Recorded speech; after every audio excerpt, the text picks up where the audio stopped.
مرنے سے 40 دن پہلے کیا ہوتا ہے؟ موت سے 40 دن پہلے انسان کے جسم میں ایک خاص نشانی ظاہر ہونے لگ جاتی ہے۔ جب بندے کا اس دنیا کو چھوڑ کر جانے کا وقت آتا ہے اور پھر موت سے 40 دن پہلے حضرت عزرائیل علیہ السلام اس بندے کو آ کر کہتے ہیں کہ بسم اللہ الرحمن الرحیم۔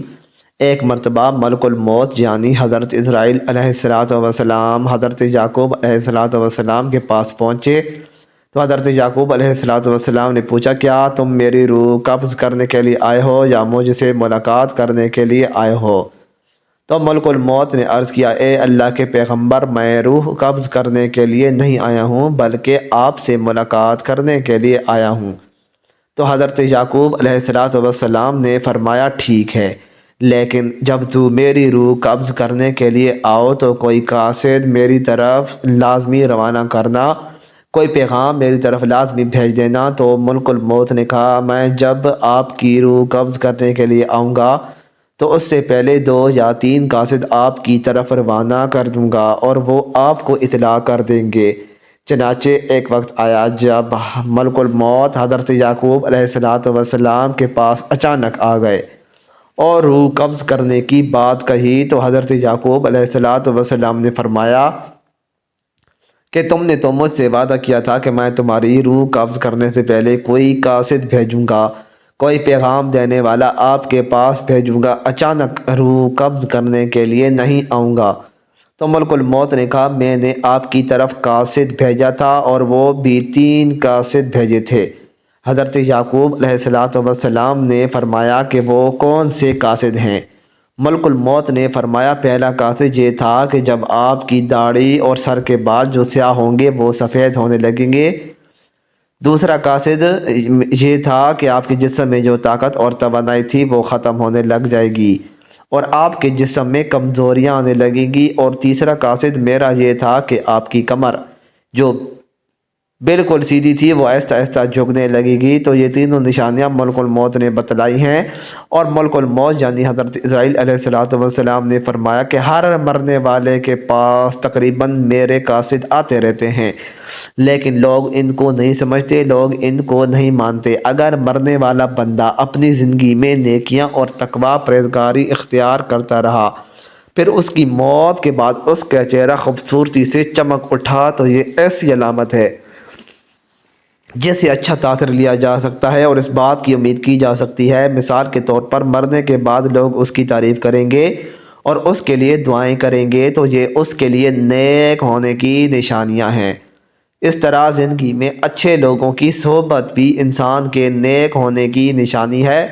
حسن خاتمہ کے بہت سے اسباب ہیں جن میں اللہ کی اطاعت پر استقامت، اللہ تعالیٰ کے بارے میں حسن ظن، سچائی، پرہیزگاری، توبہ، موت کو کثرت سے یاد کرنا اور دنیاوی چاہتیں مختصر کرنا، آخرت کی فکر اور نیکوکار لوگوں کی صحبت قابل ذکر ہے۔ ناظرین، روح جب جسم کو چھوڑنے کے لیے بالکل تیار ہو یعنی موت سے تقریباً 24 گھنٹے پہلے تو ہاتھ پاؤں گھٹنوں کی جلد پر محسوسات ختم ہو جاتی ہیں اور ان کا رنگ بدلنا شروع ہو جاتا ہے اور نیلا رنگ اختیار کرنا شروع کر دیتا ہے۔ یہ نشانی واضح نشانی ہے جس میں سانس اکھڑنا شروع ہوتا ہے اور بے ترتیب ہونا شروع ہو جاتا ہے اور دھیرے دھیرے سے بجھ جاتا ہے۔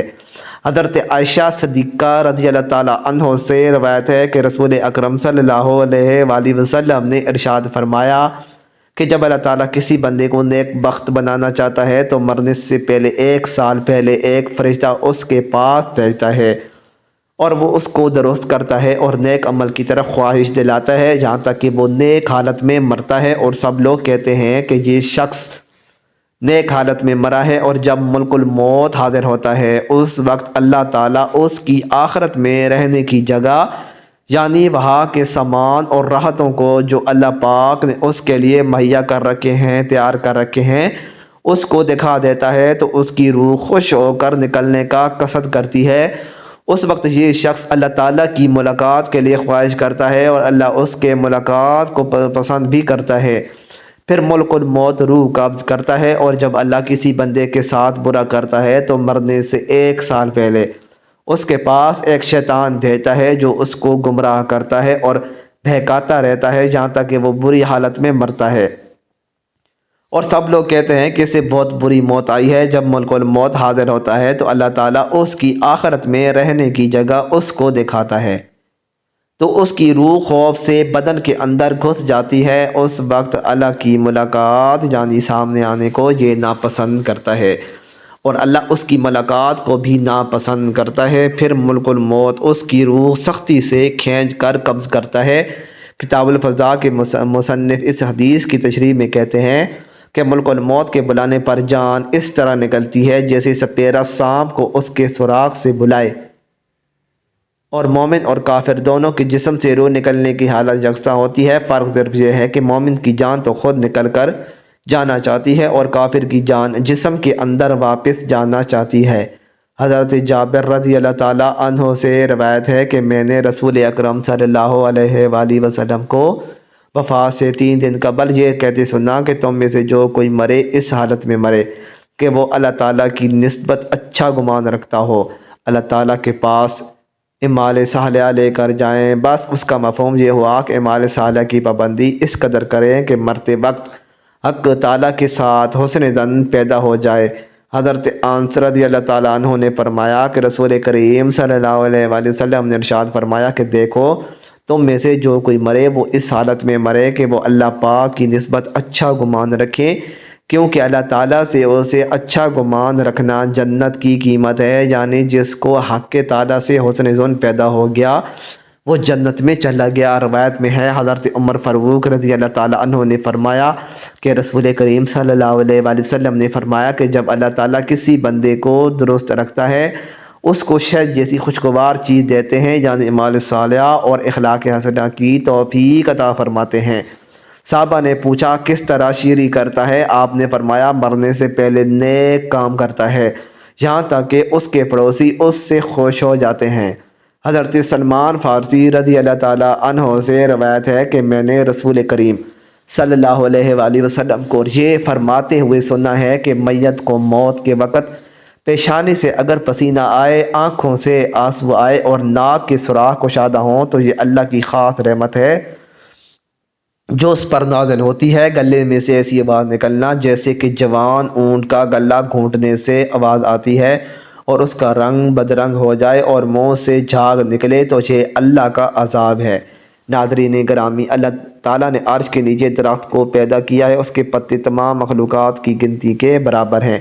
اس کا نام سدرۃ المنتہا ہے۔ جب بندے کی زندگی کی عمر ختم ہو جاتی ہے، 40 دن باقی رہ جاتی ہے، تو حضرت عزرائیل علیہ السلام کے سامنے اس کا ایک پتا گر جاتا ہے، اس پر اس پتے بندے کا نام لکھا ہوتا ہے۔ اس وقت کے تمام فرشتوں اس کو مردہ کہتے ہیں، یعنی مردوں میں شامل کر لیتے ہیں، اور دنیا میں 40 دن تک زندہ ہیں۔ جب 40 دن پورے ہو جاتے ہیں تو ملک الموت اس کے پاس آتا ہے اور اس کے سامنے بیٹھتا ہے۔ اس وقت بندہ اپنی موت کی تکلیف میں ہوتا ہے۔ جب ملک الموت کو دیکھتا ہے تو گھبرا کر پوچھتے ہیں کہ تم کون شخص ہو اور تمہارا کیا ارادہ ہے؟ وہ کہتا ہے کہ میں ملک الموت ہوں، مجھے تمہاری روح قبض کرنے کا حکم ہوا ہے۔ یہ سن کر وہ منہ پھیر لیتا ہے اور آنکھیں پترا جاتی ہیں۔ ملک الموت کہتا ہے کہ تو مجھے نہیں پہچانتا؟ میں وہ ہوں کہ جس نے تیرے رشتہ دار اور تیرے ماں باپ کی روح قبض کی ہے، اور آج تیری روح قبض کروں گا۔ تو نے دنیا کا حال کیسا دیکھا؟ بندہ کہتا ہے کہ میں نے دنیا کو بے وفا اور مکار پایا۔ پھر اللہ تعالیٰ کے حکم سے دنیا اس کے پاس آئے گی اور کہے گی اے نافرمان، تو نے اپنے رب کی کس قدر نافرمانی کی اور کس قدر تو نے گناہ کیے۔ تمہیں نصیحت کی گئی اور بہت ساری باتیں تم نے سنی، لیکن تم نے جانا کہ ہم دنیا میں ہمیشہ رہیں گے۔ یاد رکھو میں تجھ سے اور تیرے اعمال سے بیزار ہوں۔ اس کا اعمال اس کے سامنے آئے گا اور کہے گا اے نافرمان، تو نے ناحق طریقے سے مجھ کو حاصل کیا۔ اگر تو غریب اور مسکین پر خرچ کرتا تو آج تیرا کام آتا۔ روایت میں ہے جب آدمی کی زبان بند ہو جاتی ہے، 4 فرشتے اس کے پاس آتے ہیں اور سلام کرتے ہیں۔ پہلا فرشتہ آتا ہے، وہ بعد سلام کہتا ہے اے بندے، اللہ نے مجھے تیری روزی پر موکل کیا تھا، میں نے تمام زمین پر چپا چپا چھان مارا مگر تیری روزی کا ایک لقمہ بھی کہیں نہیں پایا۔ پھر دوسرا فرشتہ آیا ہے اور سلام کے بعد کہتا ہے اللہ کے بندے، میں تیرے پانی پر موکل تھا، میں نے تمام زمین پر چپا چپا تلاش کیا مگر تیرے پینے کے لیے ایک قطرہ پانی کہیں نہیں پایا۔ پھر تیسرا فرشتہ آتا ہے اور سلام کے بعد کہتا ہے بندے میں اللہ کے حکم سے تیری سانس پر موکل تھا، میں نے تمام زمین پر چپا چپا چھان مارا لیکن میں نے کہیں بھی تیرے واسطے ایک سانس بھی کہیں نہیں پایا۔ چوتھا فرشتہ آتا ہے اور سلام کے بعد کہتا ہے بندے اللہ کے حکم سے میں تیری عمر پر موکل تھا، میں نے تمام زمین پر چپا چپا تلاش کیا مگر تیری عمر کا ایک لمحہ بھی نہ پایا۔ اس کے بعد نامہ اعمال لکھنے والے دو فرشتے اس کے پاس آتے ہیں اور سلام کے بعد کہتے ہیں اے اللہ کے بندے ہم تیرے اعمال لکھنے پر موقوف تھے۔ وہ نامہ اعمال اس کو دکھائیں گے اور کہیں گے دیکھ تیرا یہ نامہ اعمال ہے۔ اس میت کی آنکھوں سے آنسو جاری ہوتے ہیں اور دائیں بائیں دیکھتا ہے اور نامہ اعمال پڑھنے سے ڈرتا ہے۔ اس کے بعد ملک الموت اس کی روح قبض کرتے ہیں۔ روایت میں ہے کہ ربیع بن انس رحمۃ اللہ علیہ سے کسی نے پوچھا کہ ملک الموت تنہا ہی سب کی روح قبض کرتے ہیں یا ان کے ساتھ اور فرشتے بھی کام میں شریک ہیں؟ تو فرمایا کہ روح قبض کرنے کا کام انہی کے حوالے ہے لیکن اس کام میں مدد کے لیے بہت سے فرشتے ان کے ساتھ ہوتے ہیں اور ملک الموت ان سب کے سردار ہیں، ان کا ہر قدم دنیا کے برابر ہے۔ پھر حضرت ربیع بن انس سے پوچھا کہ مومنین کی روح کہاں رہتی ہے؟ فرمایا ساتویں آسمان کے اوپر سدرۃ المنتہا کے پاس۔